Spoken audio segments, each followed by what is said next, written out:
సూర్యాపేట జిల్లా కోదాడ పట్టణంలో ప్రజాపాలన అభయహస్తం కార్యక్రమంలో భాగంగా తెలంగాణ రాష్ట్రంలో కాంగ్రెస్ ప్రభుత్వం ప్రతిష్టాత్మకంగా ప్రవేశపెట్టిన 6 గ్యారెంటీ పథకాలు నేటి నుండి అందుబాటులోకి తీసుకొచ్చిన రాష్ట్ర ముఖ్యమంత్రి యనుమల రేవంత్ రెడ్డి ఈ పథకాలకు సంబంధించి ప్రవేశపెట్టిన 6 గ్యారెంటీ పథకాల దరఖాస్తులు పంపిణీ కోదాడ పట్టణంలోని అన్ని వార్డులలో అర్హత కలిగినటువంటి లబ్ధిదారులకు దరఖాస్తు పత్రాలను ప్రభుత్వమే అందజేయడం జరుగుతుందని కోదాడ మున్సిపాలిటీ కమిషనర్ నునావత్ వెంకటేశ్వర నాయక్ తెలియజేశారు। ఈ సందర్భంగా అర్హత కలిగినటువంటి లబ్ధిదారులు దరఖాస్తులలో ఎటువంటి సందేహాలు ఉన్నట్లయితే ఒకవేళ తమ సిబ్బంది వద్దకు వెళ్లి తెలుసుకోగలరని జనవరి 6 వరకు దరఖాస్తులు నమోదు చేసుకోవచ్చని అన్నారు। ఈ కార్యక్రమంలోని ఎం వెంకటేశ్వర్లు, రవీందర్, నరేష్, వీరయ్య, యాదగిరి, శేఖర్ మరియు మున్సిపల్ సిబ్బంది తదితరులు పాల్గొన్నారు। ఈ రోజు 28 నుంచి 6వ తారీఖు వరకు ప్రజాపాలన అప్లికేషన్లు తీసుకోవడం జరుగుతుంది।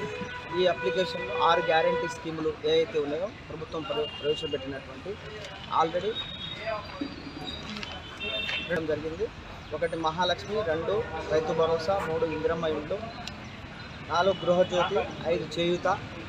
ఈ పథకాల కొరకు అప్లికేషన్ పంపిణీ చేయడం 35 వార్డుల్లో పంపిణీ చేయడం జరుగుతుంది।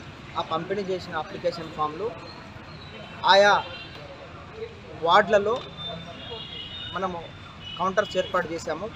ప్రతి 100 మందికి ఒక కౌంటర్ ఏర్పాటు చేసి అప్లికేషన్ పంపిణీ చేసిన అప్లికేషన్లు ఫిలప్ చేసిన అప్లికేషన్ తీసుకోవడం కొరకు తీసుకున్న అప్లికేషన్లు ప్రతిరోజు ఆన్లైన్ చేయడం జరుగుతుంది। ఎవరికైనా ఈ అప్లికేషన్ ఫామ్ నింపడంలో ఏమైనా డౌట్లు ఉంటే వాటిని మా స్టాఫ్ అక్కడ కౌంటర్ సలహా కేంద్రం పెట్టామండి ప్రతి వార్డులో।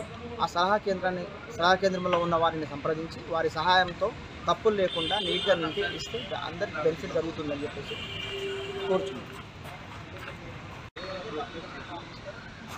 మా సిబ్బంది ఉంటారు।